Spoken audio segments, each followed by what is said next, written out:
Unang pagbasa. Pagbasa mula sa ikalawang aklat ni Samuel.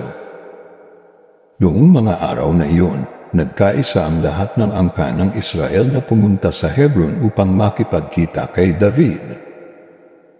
Sinabi nila, "Kami laman ng iyong laman at dugo ng iyong dugo. Nang si Saul ang hari namin, namuna ka sa mga kawal ng Israel sa pakikipagdigma. Ipinangako sa iyo ng Panginoon na gagawin kanyang hari upang mamuno sa kanyang bayan." Lahat ng matatanda ng Israel ay nagpunta nga sa Hebron at doon nakipagkasundo sa kanya sa harapan ng Panginoon. Pinahiran nila ng langis si David at kinilalang hari sa Israel. Nooy 30 taon na si David at naghari siyang 40 taon. Sa Hebron, 7 taon at kalahati siyang namahala sa Huda. Sa Jerusalem naman ay 33 taon siyang naghari sa buong Israel at Huda. Nang siya'y maging hari, pinangunahan niya ang kanyang mga kawal upang lusubin ang mga Jebusiyo na nasa Jerusalem. Sinabi nila kay David, "Hindi ka makapapasok dito kahit mga bulag at lumpo lamang ang magtanggol dito." Ngunit nakuha ni David ang kuta ng Sion na tinawag na lungsod ni David hanggang ngayon.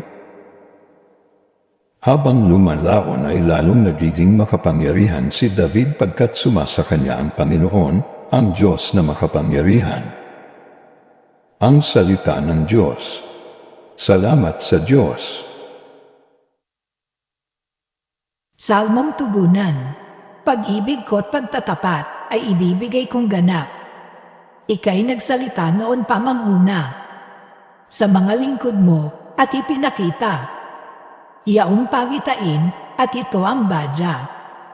Aking pinutungan ng isang dakila na aking pinili sa gitna ng madla.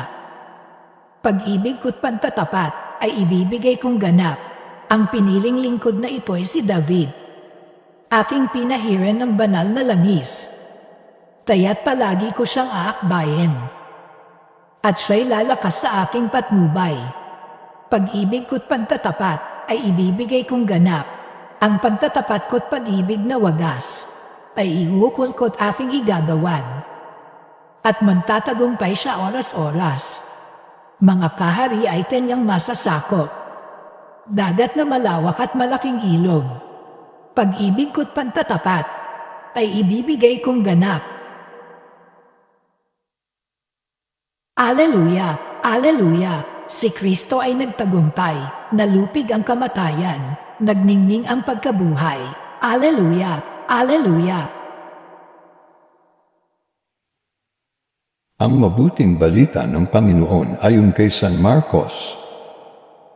Noong panahong iyon, sinabi ng mga eskribang dumating mula sa Jerusalem, inaalihan siya ni Beelzebul, ang prinsipe ng mga demonyo. Ito ang nagbigay sa kanya ng kapangyarihang magpalayas ng mga demonyo.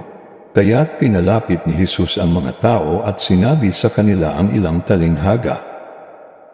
Paano mangyayaring palayasin ni Satanas si Satanas? Kapag naglaban-laban ang nasasakupan ng isang kaharian, hindi mananatili ang kahariang iyon. At kapag naglaban-laban ang magkakasambahay, hindi mananatili ang sambahayang iyon.